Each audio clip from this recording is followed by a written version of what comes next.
9:16 on the morning show with Jeff and Will. We are back on this sunny Monday morning. It looks like some clouds are coming in over there. I realize I said over there. No one can see where I'm looking, but down 208 towards ShopRite anyway. But we're seeing some clouds possible coming in. But to keep it shiny and bright here on the morning show, joining us as she does every Monday morning around this time, it is the editor-in-chief over at the Rockland County Business Journal. It is Tina Traster herself. Good morning, Tina. How are you this morning?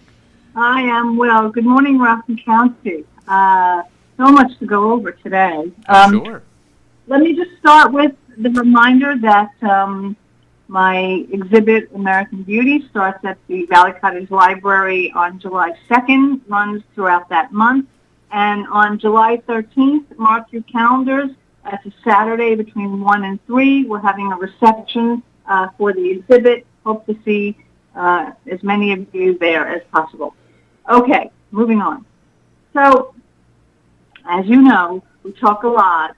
It's not just us here on the radio, but the public officials of this county get up and talk constantly about the need for affordable housing. And we hear it in many different forums. We hear it around election time. We certainly have heard it at the housing forum, the annual housing forum back in the late spring, early spring. And,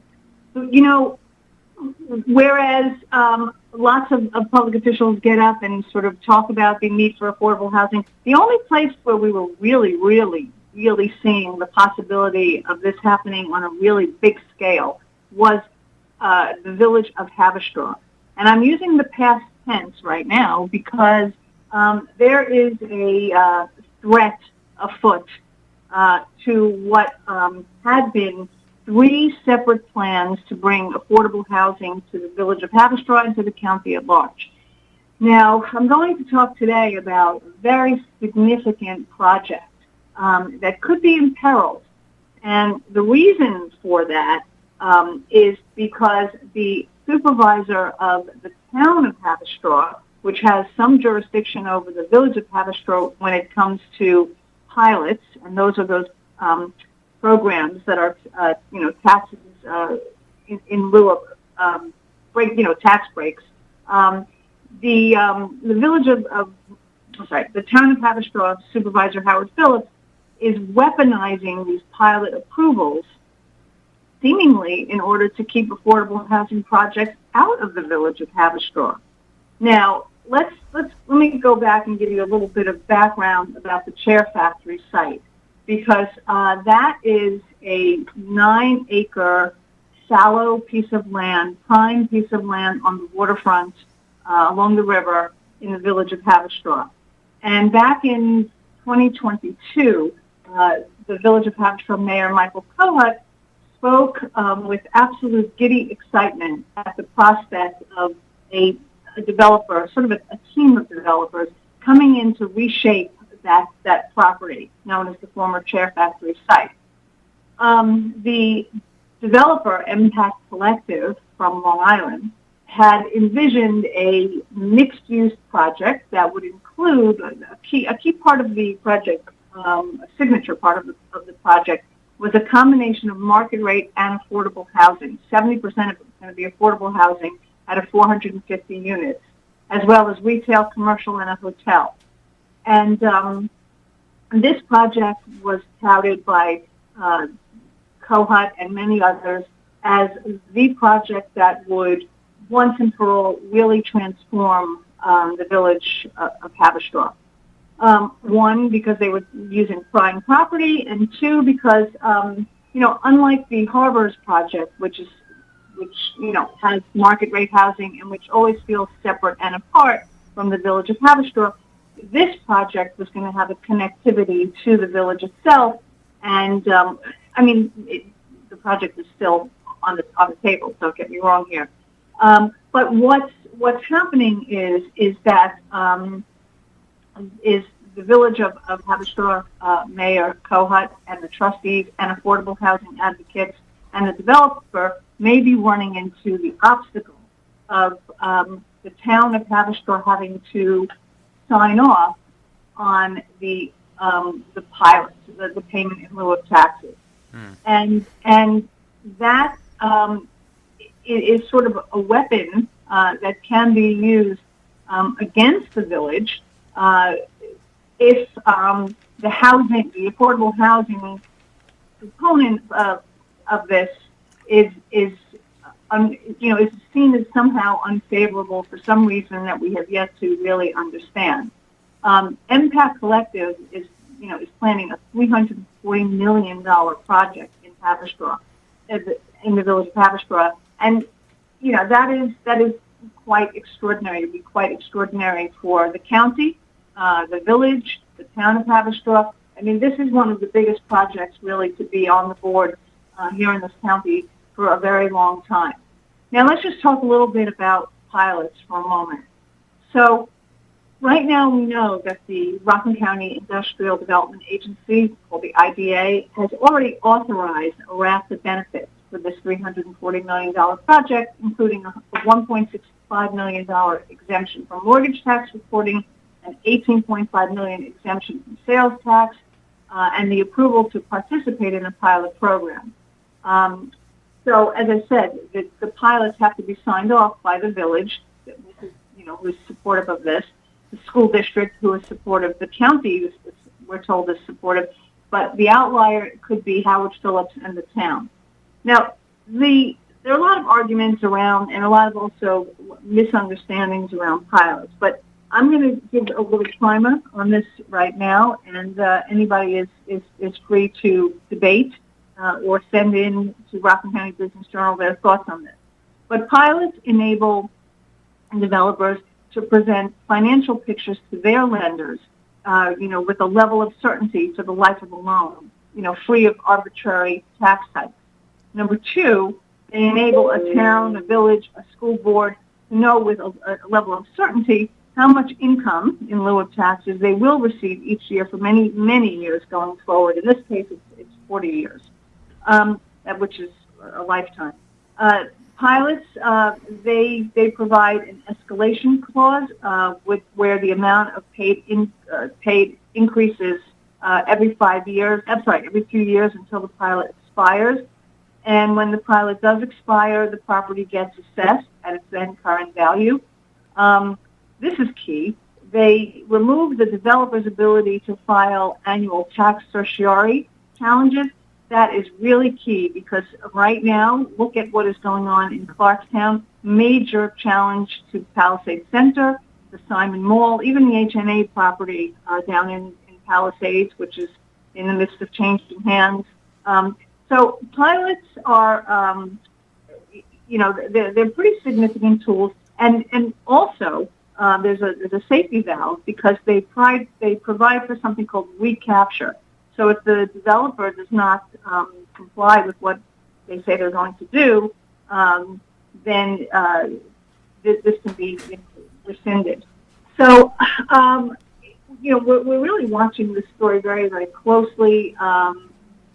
There's nobody denies that we need affordable housing. I think everybody knows that recently Ed Day and George Homan and Mike Lawler stood for a press conference and talked about two landlords who were stocking their houses with, as they said at the press conference, illegal immigrants, and they were very proud to report that they had brought these people to court and that they were going to fix the situation. But the underlying problem of the situation, and one that was barely grazed over in the press conference, I think the only one who mentioned it, in passing, was Mike Lawler, and that is with a complete and total dearth of affordable housing in the town of Clarkstown, in the county at large, there are a lot of consequences for that. It is, the sort of boarding house problem. There is the inability for employers to hire enough people because the people that they need in the service businesses, in restaurants, retail, they can't afford to live here. So we have a lack of affordable housing, and it snowballs into other consequences. Now, similarly, and I can't remember if I spoke about this on WRCR, but another project has been strangely scuttled in the village of Haverstraw, and this was it seems that Philip and his board have orchestrated a plan to get the Knights of Columbus to donate its building at 56 West Broad Street in the village of Haverstraw to the town, taking it off of the tax rolls, somehow going around a 2-year negotiation to sell the building for $2.4 million. The Knights would have walked up with $2.4 million for the sale.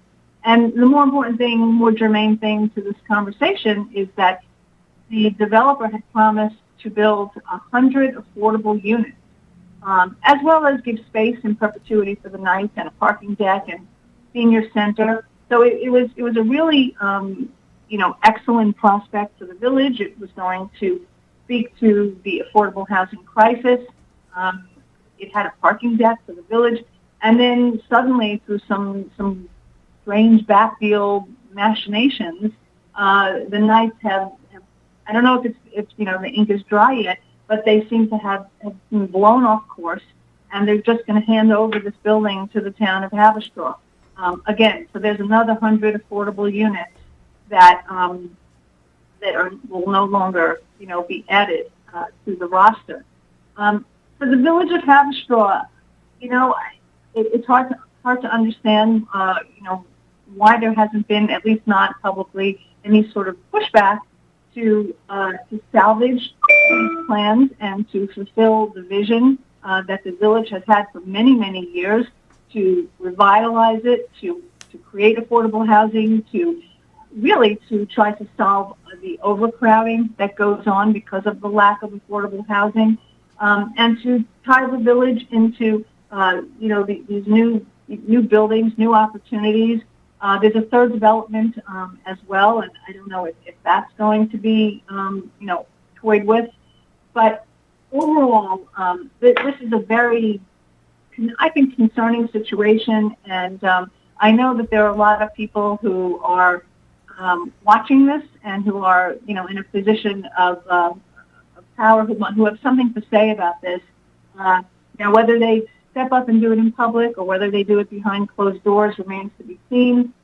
But this is a game changer for the village of Haverstraw and for the county at large. So we will continue to talk about this. We will continue to put a pin in this one and certainly continue to see how this unravels.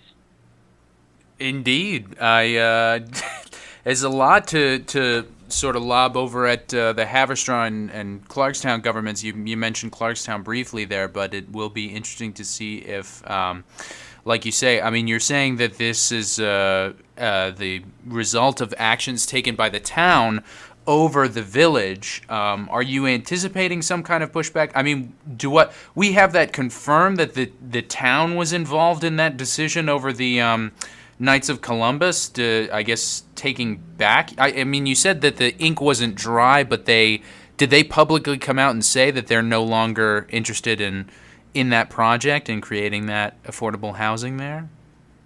Well, all of our sources, and we have written. You can the listeners here can go and look at what we have published. It's not a secret that the town is trying has worked some sort of a back deal agreement to just take the building. So it's not really a secret. Our reporting bears that out. And then we also published an opinion column from somebody who was involved as a consultant to the developer, who lays out her very same concerns over this issue. Her name is Alana Smith, and we published a letter that she wrote to Howard Phillips. As of last week, she told us she has not heard anything back from the supervisor. Well, we can certainly talk to him on Thursday about said issue. Like you were saying, that there may be a possibility for the village to speak up and say something about that, because this is the town sort of coming into the village and enacting these deals, as it were. Do you see that happening sometime on the horizon, or do you think the village of Haverstraw is just going to kind of keep it the way it is at this Well, point. this is to me the most mysterious part of this. I mean, I can say that the village has not spoken out publicly. Michael Kohut has not spoken out publicly. Are they wrangling behind the scenes to try to save these big projects? I believe that there are efforts going on. What this tug of war might look like in private rooms, I don't know. But why there has not been any public outrage on the part of the village of Haverstraw when these projects are being undermined is indeed a mystery to many. I suppose we'll have to see if there will be at some point, and I'm sure you'll keep a close watch over it. And anyone interested in continuing to follow this story as closely as you do, we do recommend that you visit the rcbizjournal.com website. That's rcbiz, B-I-Z, journal.com. It's all one word. Or you can go to their social media. They tweet out their articles on Twitter or Facebook. They're all up in there, and we do appreciate that. Thank you so much. Tina Traster of the Rockland County Business Journal, we do appreciate your time that you spend with us each and every Monday around this time. And once again, tell us about that exhibit you've got coming up, that event. I'm so excited about this. As I said last time, Valley Cottage puts on these beautiful exhibits, and I'm lucky enough to be the photographer that's featured in the month of July. It's called American Beauty, and the date to note in your calendars is July 13th. That's a Saturday from 1 to 3. There's going to be an artist reception, and I think it's going to be a lovely opportunity to see lots of people and to talk about the work. The work is a combination of landscape and street photography and just scenes that speak to me, about the interconnectivity of people, and land, and animals, and sort of the world. So I hope you'll be able to come along. We hope to be there as best we can. We hope everybody listening now will take the opportunity if they are so available. Thank you so much, Tina. We will talk to you next week. Have a good one. Have a great week.